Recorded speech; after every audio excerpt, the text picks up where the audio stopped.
Welcome.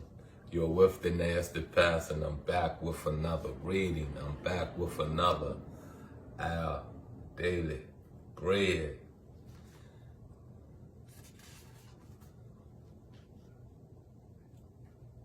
We're closing out this week, and today Friday, the reading comes from out of Thessalonians, and it just say pray continually.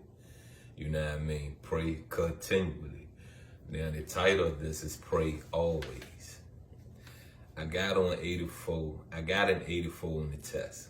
I felt my teen excitement as I read her message on my phone. She just started attending classes at a high school and was using her phone during lunch. My mama heart leaped, not just because my daughter had done well on a challenging test, but because she was choosing to communicate it to me. She wanted to share her good news with me. Realizing that her text had made my day, I later thought about how God must feel when I reach out to him. Is he as pleased when I talk to him? Prayer is how we communicate with God and something we're told to do continually. Theologians 5:17, talking with him reminds us that he's with us through the good and the bad, sharing our news with God, even though he already knows all about us, is helpful as it shifts our focus and helps us think about him.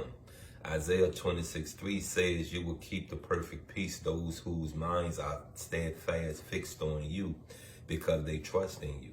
We have peace awaiting us when we turn our attention to God. Regardless of what we face, may we continually speak with God and keep in touch with our Creator and Savior. Whisper a prayer and remember to rejoice and give thanks. After all, Paul says this is God's will for us. Let me share this with you. I have a lot of prayer posts online on social media, and there was a time I didn't pray. There was a time, well, let me say this, there are even times now I struggle in my prayers. I get up with the intentions to give thanks for waking up, but it slips my mind, I do something else. Before I go to sleep, I have good intentions on saying a prayer of thanks for the day that I've been given, for some of the blessings I've received, for allowing me to be able to rewind my day and think about have I even hurt anyone's feelings, have I even said anything wrong, was my actions, was my words right? You get what I'm saying? So I thanks for that also, but I do struggle with praying. Sometimes I'm not thinking about it. Sometimes it's not the most important thing on my mind if you look at my actions. You see what I'm saying? I do this unknowingly. I do this because when I wake up, my mind's somewhere else and it's not grounded in making a prayer. But I do say throughout my day, I'm either praying for someone or I'm realizing I haven't said a prayer for myself. So, pray every day. Pray throughout your day. Pray for those that will allow you to pray for them. I'm big on not praying just for myself. I'm big on praying for others. You know what I mean? And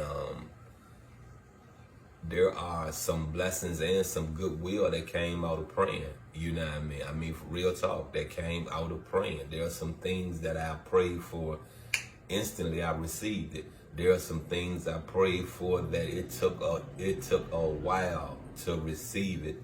And then when you're coming across scriptures that's telling you to be patient, that's telling you whom you pray to hear you, you just have to be patient and wait on it. Then you're hearing prayers about, or you're hearing verses from out the Bible that's telling you sometimes your prayers are not answered because you're not able to handle, maintain what you're asking for. So, I had to look at all those things when I started really being grounded in prayer and not question why this haven't happened yet.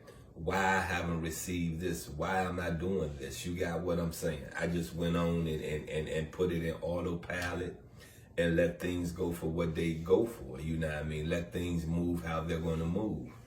But look, you've been with the Nasty Pastor. This has been another reading of Our Daily Bread. And, you know, I can't say it no more. You know, please pray. There's power in prayer. There are blessings that come out of you taking your time to pray. And, you know, honestly speaking, praying is a part of tithing. Anything that you put time in for whom you pray to is a part of tithings. So it ain't always a material dollar. You got what I'm saying? That makes your tithing. Notice your time is the most valuable thing you could ever have. Look, I'm out and I love you.